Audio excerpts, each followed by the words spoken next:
Los pastores Rafael y Adriana Lemes nos enseñan paso a paso los tesoros de las Escrituras.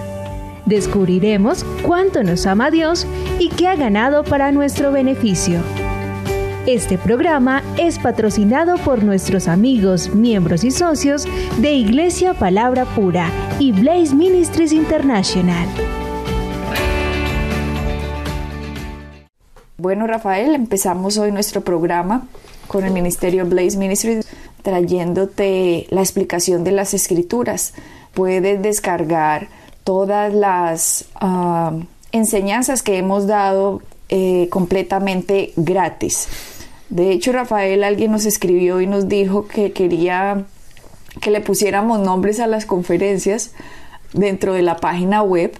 A los programas de la radio. A los programas de la radio, para que le quede a la gente más fácil cuando quiera devolverse a estudiar el tema que quiere repasar. Y también los devocionales, que si se han perdido todos los devocionales del año pasado, los pueden encontrar en nuestra página en Facebook.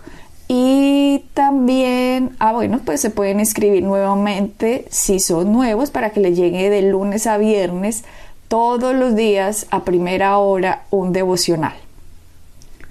Estos son todos los anuncios y vamos a empezar hoy con un programa nuevo. Un tema nuevo, de hecho. Con un tema nuevo, que es la parábola que encontramos en Marcos 4. Está en Marcos 4, es acerca de la parábola de cómo funciona el reino de Dios. Y esta parábola es bien interesante porque si miramos todas las parábolas que dio Jesucristo en un solo día, Jesucristo dio 10 parábolas en un solo día.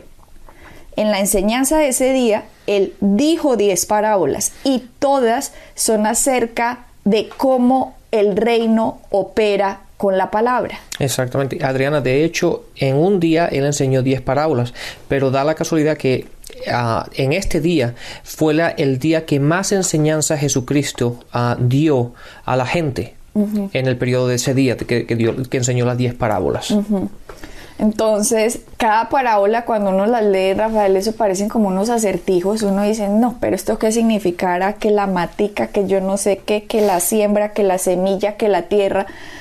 Y en realidad son muy sencillas, y el hecho de que fueran tan sencillas era para que la gente identificara lo natural con lo espiritual. Exactamente. Porque Jesucristo vino a enseñarnos cómo Dios había fundado al hombre y cómo el sistema del reino iba a funcionar. Uh-huh.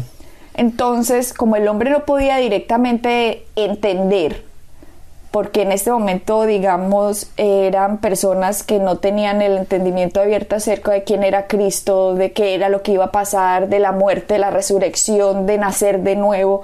La gente no tenía este entendimiento claro. Entonces Él hablaba con parábolas para que la gente asociara lo que iba a pasar con el reino de Dios. Exactamente. Una parábola significa que es algo paralelo.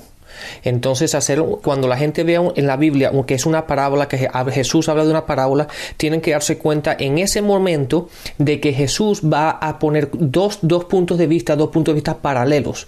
Y entonces Él siempre se identificaba con la parte, siempre habla de la parte natural para identificar o explicar un término o un principio espiritual. Okay. Entonces, en este pasaje, que es la parábola del sembrador que encontramos en Marcos 4, Él va a hablar de algo paralelo. Y entonces, generalmente, Jesús cogía algo natural, desde el punto de vista que ellos se pudieran relacionar. Y obviamente, en aquel tiempo, era la siembra y la cosecha. Hoy día, debido a la civilización, no hay tanta gente que está metida en la siembra y la cosecha, ¿verdad? No es la mayor parte de la población, pero en aquel tiempo sí era. Entonces la gente estaba muy acostumbrada, entendía muy bien a qué se estaba refiriendo Él con la siembra y la cosecha. Entonces ahí está el concepto de los principios paralelos que Él estaba tratando de explicar. Entonces empecemos con la explicación de la parábola. Vámonos a Marcos 4, desde el 14, vámonos hasta el 26. Dice: el sembrador siembra la palabra. O por qué no más bien hablamos toda la parábola y después miramos cuál es la explicación que Jesucristo mismo dio, ¿no? Okay. Empecemos con Marcos 4 desde el 1.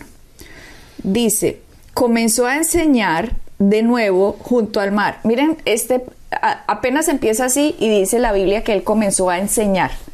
Eso es lo que la gente tiene que entender primordialmente. Los ministerios son para enseñar. Él siempre dice la palabra que iba enseñando, predicando y sanando. En ese orden. Si yo me pongo a predicar y no enseño, entonces la gente no va a tener entendimiento. Y sin entendimiento no hay revelación de la palabra. Y sin revelación de la palabra no hay resultados en la vida de nadie. Entonces Jesucristo no iba llegando a un pueblo, ay, vengo a sanar a todo el mundo. No, él llegaba primero a enseñar. Y la gente ya cuando tenía la palabra de Dios, podían poner fe en lo que Cristo iba a hacer en el momento de sanar. Así que yo no puedo llegar directamente a un sitio a decir, voy a sanar a alguien, voy a poner las manos sobre los enfermos para que ellos sean sanados, sin primero dar la enseñanza a la gente para que sepa qué es lo que está pasando, porque deben estar involucradas. La creencia de la persona debe estar involucrada, debe estar puesta la fe de la persona para que dé resultado algo. Entonces, cuando Jesucristo el ministerio de Jesucristo en esta tierra fue venir a enseñarnos, a mostrar quién era el Padre, a venirnos a mostrar cómo funcionaba el reino de Dios y cómo funcionaban sus principios. Entonces es interesante que aquí en Marcos, en el capítulo 4, empieza diciendo, comenzó a enseñar de nuevo junto al mar, o sea, otra vez. Él iba siempre enseñando. Antes de ponerse a hacer los milagros y todo esto, primero enseñaba. Sí, de hecho, Adriana, ahora que dijiste esto, te quiero enfatizar ese aspecto un poquito más. Pero si miras en Marcos 6, si no te importa, vete a Marcos 6. Cuando él fue a Nazaret, ¿verdad? Y él trató de hacer milagros. Si no te importa, lee en Marcos 6 el versículo 5 y el versículo 6. Bueno, yo en este momento tengo la versión de la Biblia de las Américas acá. Si está un poco diferente en la Reina Valera, pues tú me dirás.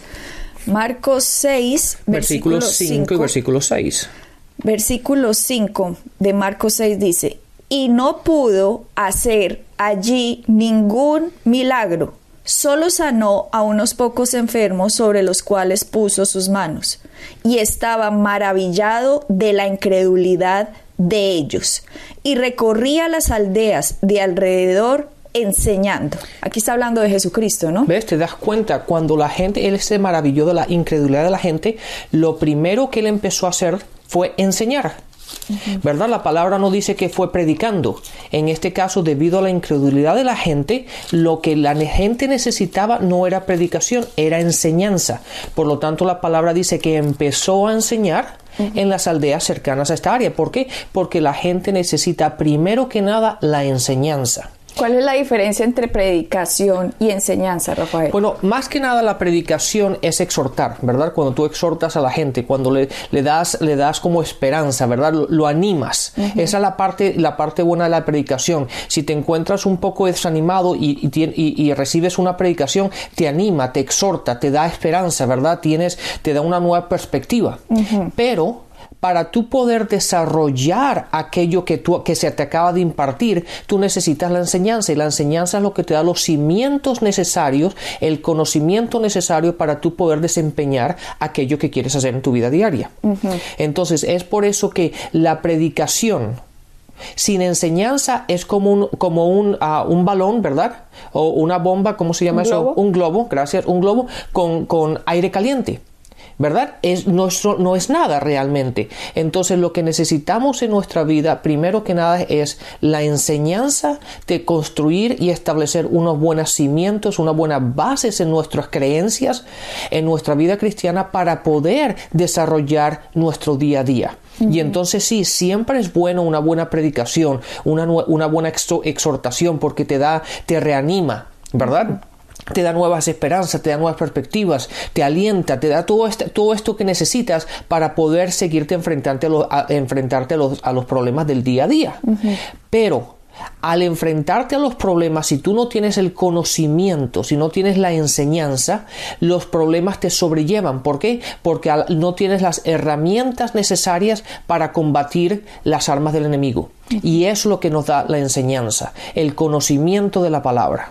O sea, la enseñanza nos pone a nosotros la base fundamental de la palabra, del por qué, del cómo, de dónde viene todo. O sea, esto es lo que hacemos Rafael y yo. Nosotros no somos predicadores. Nosotros lo que hacemos es enseñar la palabra. Lo que sería la oficina de maestros. Recuerden los 5 ministerios: profetas, apóstoles, maestros, evangelistas, pastores.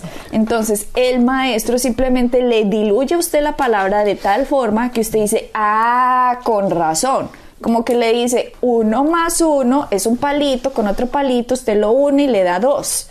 Eso es lo que hace como el maestro. El predicador le diría, esto es 2. Pero no tiene como la gracia suficiente, digámoslo así, la gracia, o en la oficina de la gracia, en que le diluya el cómo, el por qué, en el que se lo disuelve, el que se lo desenebre, como nos dicen a nosotros. Es que ustedes desenebran la palabra de una manera tan facilita que uno ya entiende el por qué y el cómo y el dónde, y le pone las bases. Así que cuando viene el problema, como usted ya tiene las bases, entonces no solo se va a encargar del resultado, sino que entiende el proceso de cómo sostenerse en la palabra, mantenerse en la palabra, de quién es usted, de lo que ha hecho Cristo por usted, del poder de su boca, de que usted es la justicia de Dios en Cristo, de que el Espíritu Santo está dentro de usted, de que usted es espíritu, alma y cuerpo, pero el Espíritu es el que debe ser poderoso en usted y no su alma. Entonces ya son bases que le están dando el éxito para cuando se enfrente a la vida. Exactamente. Y Adriana, una buena enseñanza siempre es simple. Aquellas personas que enseñan o que piensan que están enseñando, pero la gente no entiende, no es una enseñanza, ¿verdad? Para que haya una enseñanza, la persona que está aprendiendo o oyendo, tiene que entender. Entonces la enseñanza la buena enseñanza siempre está basada en la simplicidad. Por eso la palabra dice, volvamos a la simplicidad que encontramos en Cristo. Por eso la enseñanza tiene que ser muy simple. ¿Por qué? Porque la palabra no es complicada. Dios sería injusto si cuando Él nos enseñara a nosotros no entendiéramos, pero Dios dice, aquello que te he dado tienes que hacerlo. ¿Cómo podemos hacer algo de lo cual no hemos entendido? Claro. Entonces la palabra en sí es muy sencilla. El hombre es el que la complica, y muchas veces el hombre la complica hasta cierto punto para darse para darse a ver que yo soy más espiritual que ustedes, por lo tanto ustedes no pueden entender esto. No, eso no es correcto. La palabra fue dada a todo el mundo. Sí, yo he ido a sitios donde el que habla yo no entiendo ni jota, que porque en el hebreo y el griego y yo no sé qué, y en la hermenéutica filosófica, y uno dice, ¿de qué está hablando? Al final la gente dice, buenísimo, ¿cierto? ¿Y qué dijo? Ni idea, pero sonó inteligente. Sí, y eso no sirve para nada. No sirve. ¿Por qué? Porque lo que hace eficaz la palabra es el entendimiento de la enseñanza que se ha dado para que tú la puedas aplicar. Si no hay aplicación, no hay resultados. Y si no hay resultado, no hay victoria. Por lo tanto, no sirve para nada. Entonces, la eficacia sí se dice así, ¿verdad? La eficacia de la palabra es el desarrollar, el aplicar aquello que tú acabas de entender. De hecho, yo tengo en mi escritorio, Rafael, un eslogan, y porque eso me motiva a mí a poner mi objetivo y mi enfoque ahí. El eslogan que dice, el propósito de la enseñanza es el entendimiento, para que el más simple de nosotros pueda aplicarla o pueda entenderla. Es correcto. Entonces, que quede tan claro que sea difícil para Satanás robar la palabra. Exacto. Porque vamos a ver ahorita en la parábola que Satanás viene a robar la palabra del que no entendió. Exactamente. Y claro, obviamente no quería mencionar eso porque ahora vamos a lo explicamos aquí.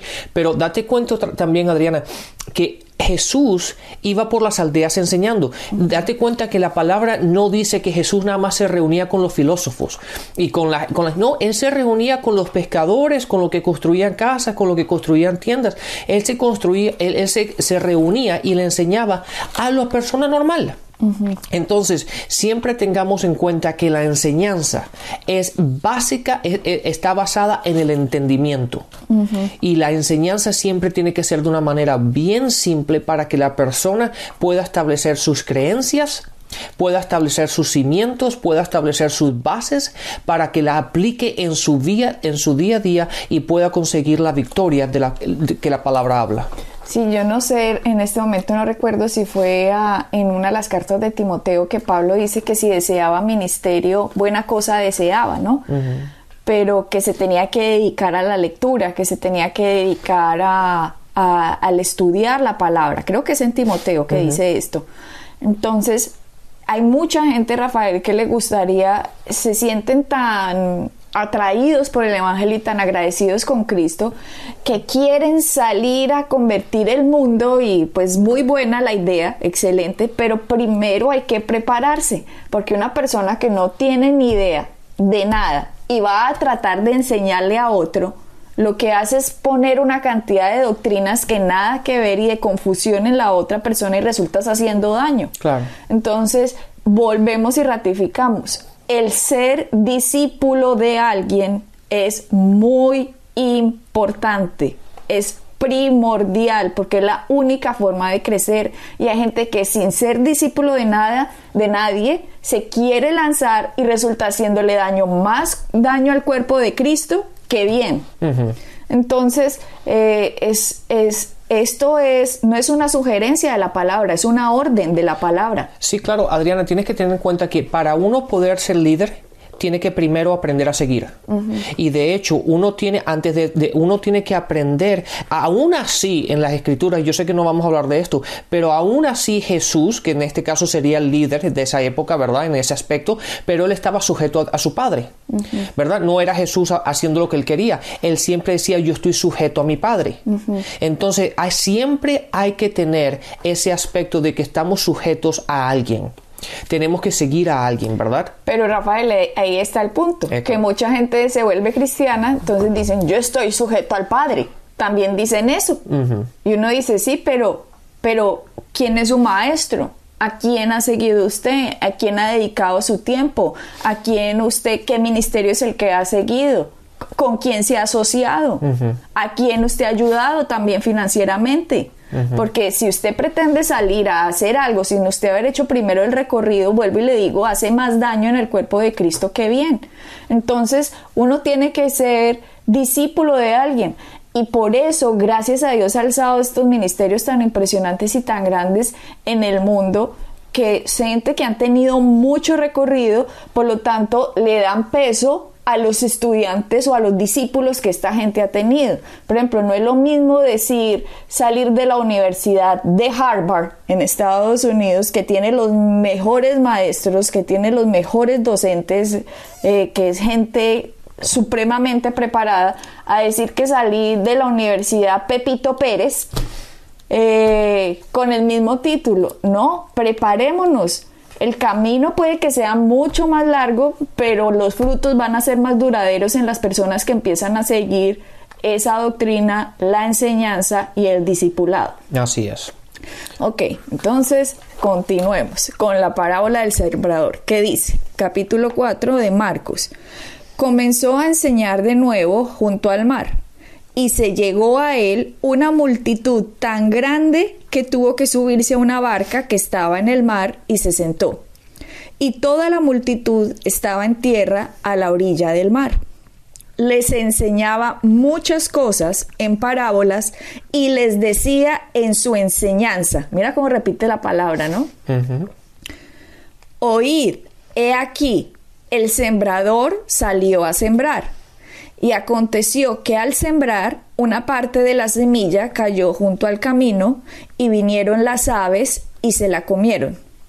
Otra parte cayó en un pedregal donde no tenía mucha tierra, y enseguida brotó, pero por no tener profundidad de tierra, enseguida brotó por no tener profundidad de tierra. Pero cuando salió el sol, se quemó y por no tener raíz, se secó. Otra parte cayó entre espinos y los espinos crecieron y la ahogaron y no dio fruto. Y otras semillas cayeron en buena tierra y creciendo y desarrollándose dieron fruto y produjeron unas a 30, otras a 60 y otras a 100 por uno. Y él decía, el que tiene oídos para oír, que oiga. Entonces, a ver, acá simplemente di un ejemplo como de un campesino sacando a tirar semillas a la tierra. Entonces dice que una parte cayó junto al camino, ¿cierto? O sea que cayó así como decir sobre un pedregalcito o ahí junto al camino. O sea, no cayó en la tierra buena, pero la semilla sí cayó.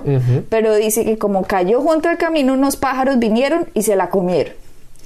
La segunda dice que cayó junto a un pedregal. Entonces ustedes si han visto, si ustedes han salido al campo o a cualquier cosa, ustedes ven a veces dentro de las rocas que brotan unas plantas, ¿cierto? Pero ahí dice que esa que cae en la piedra cuando sale el sol la quema. Claro, porque no tiene profundidad, porque está sobre una roca. La tercera dice que cayó entre espinos, o sea, como entre maleza. ¿Y qué pasó? Que la maleza la ahogó.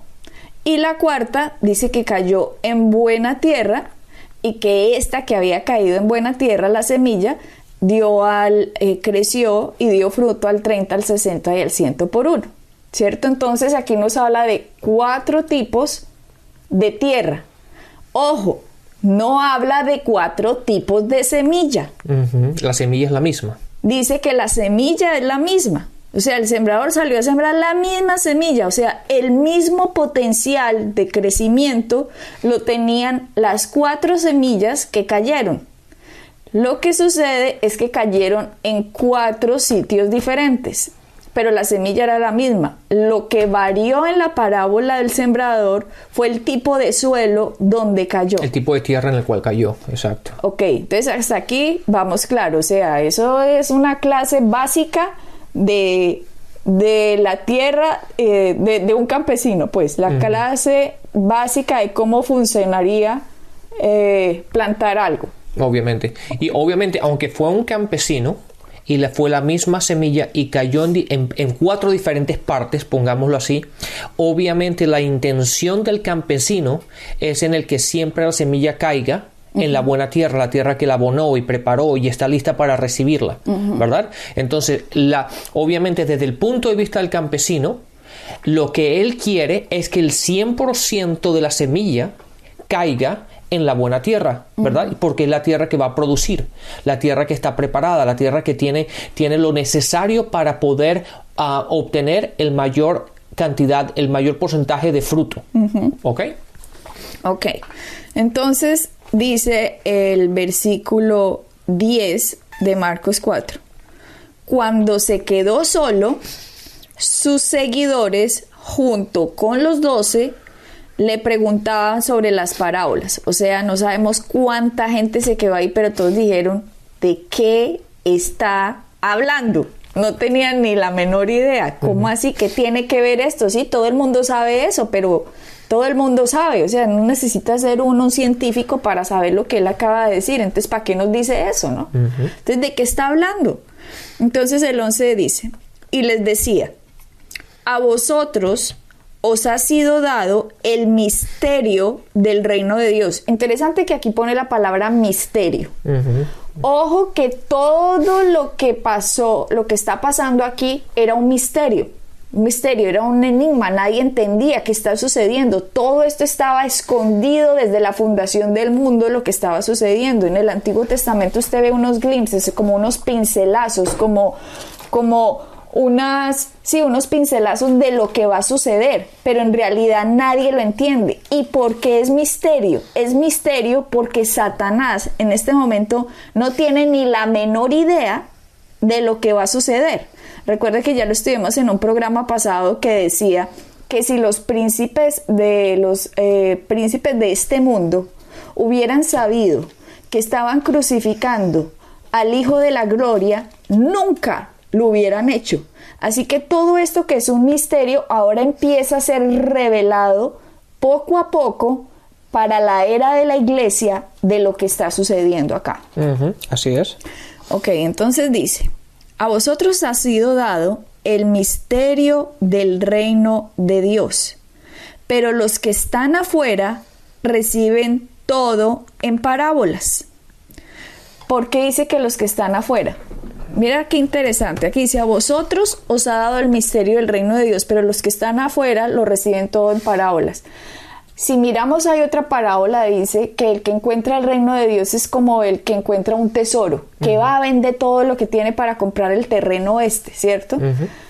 Porque no todo el mundo, Rafael, busca la palabra como si fuera un tesoro. Así que para los demás es una parábola, pero para los que de verdad quieren saber el significado, para los que de verdad entienden que ser hijo de Dios quiere tener profundidad de conocimiento de quién es Cristo en su vida y de cómo opera el reino de Dios en esta tierra.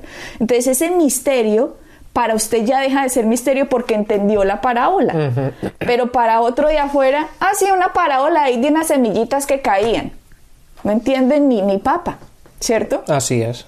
Entonces, pues nos va a tocar dejar aquí para que continuemos en el próximo programa, para que escuchemos la explicación de lo que Jesucristo dijo de la parábola del sembrador. Así que, Adriana, bueno, lamentablemente se nos acabó el tiempo, pero bendiciones y nos vemos en el siguiente programa para seguir adelante con la explicación de Marcos 4 sobre la parábola del sembrador. Bendiciones y hasta la próxima. Bendiciones. Pueden bajar nuestras enseñanzas en www.iglesiapalabracura.com y visitarnos en nuestra sede en la calle 21326.